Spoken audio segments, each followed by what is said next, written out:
Hi everyone, happy Sunday. I hope you had a wonderful weekend.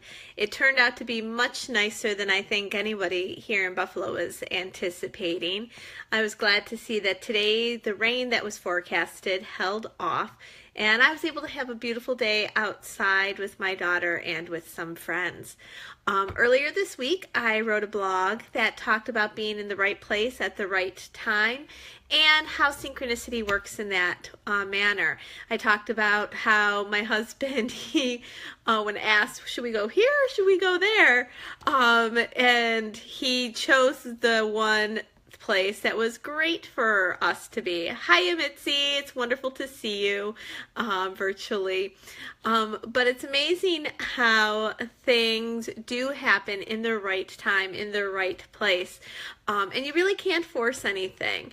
I had that happen, the experience earlier this week, and I had it again today. And I thought, you know what? I think I'm going to talk about this evening. I was at my friend's house, as I mentioned, with my daughter. It was her granddaughter's birthday, and so we had gone over, and our daughter and her granddaughter were playing. And it was wonderful as we were playing, and I got to meet one of her kids. I've met all her kids except for the one, and I finally got to meet him today. She has been pushing and pushing and pushing and pushing and pushing him to get a reading with me. Hi, Joe. Wonderful to see you this evening. I love the book cover. Joe, for you guys out there, he is my amazing, amazing graphic artist who has done the cover for both my books, done all of the advertising for the upcoming book launch. Amazing, amazing artist. A great, I can't tout him enough. And hi Patrick, they do have to happen on their own. And it was amazing because I got to meet her son, who I hadn't met yet, and he's like, I've heard all about you. And of course my friend, she's like, and you have to get a reading with her. She's like, we can set it up right now. And I'm like, I'm just not getting in the middle of mother and son.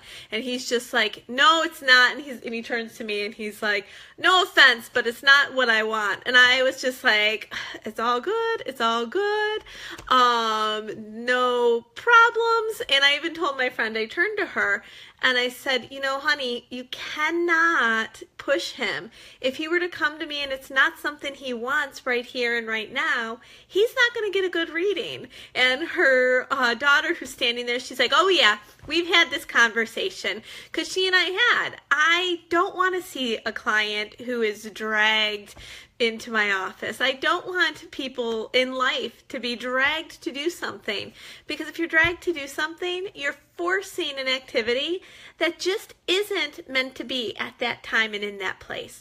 And it may be at some point, just like at some point down the line, I may see her son. He may sit in that chair across from me.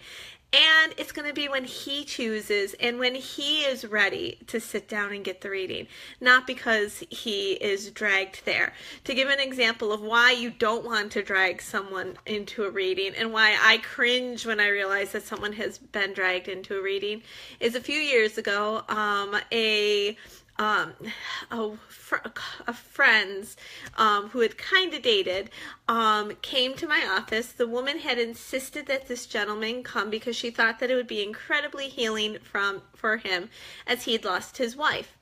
As we're walking back into the office, I'm making small talk, and one of my questions always is, oh, have you ever had a reading before? Are you nervous? Are you excited?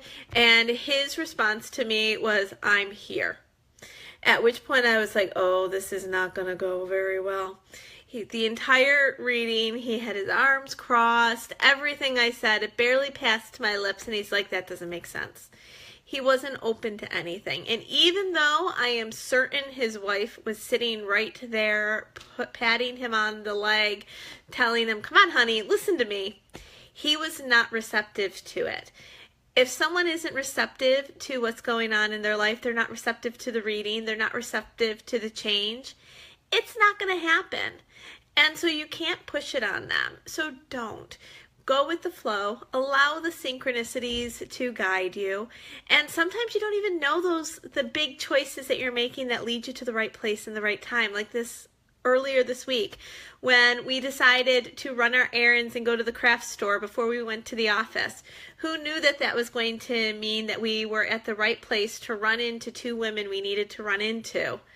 But it made a huge difference, and it was just trusting that gut, that intuition. I encourage you guys to do that. If you're finding that there's something in life that you want very badly, or you feel like you're pushing somebody else, I encourage you to take that little bit of a step back, because it may be the best action for them, but it might not be in the right time. And unfortunately, we don't always know what that right time is. We definitely don't know what that right time is for our friends, our families. Only they do. And even they don't always know it's the right time. Sometimes they need that little bit of a shove in for things to happen and to all of a sudden get that urge and be like, okay, this is what I'm going to do. So guys, that's it for this evening. I hope you enjoyed this quick little video. Thank you for tuning in. I will be talking to all of you again tomorrow. Have a wonderful rest of your Sunday and a happy Monday to you all. Mwah. And if you like what you're seeing, be sure to subscribe to my YouTube channel. If you have topics you'd like to see covered, shoot me an email. I have a couple that I need to cover, but shoot me an email, shoot me a text, write it in the comments, and I'll be sure to cover it in a future video. Take care.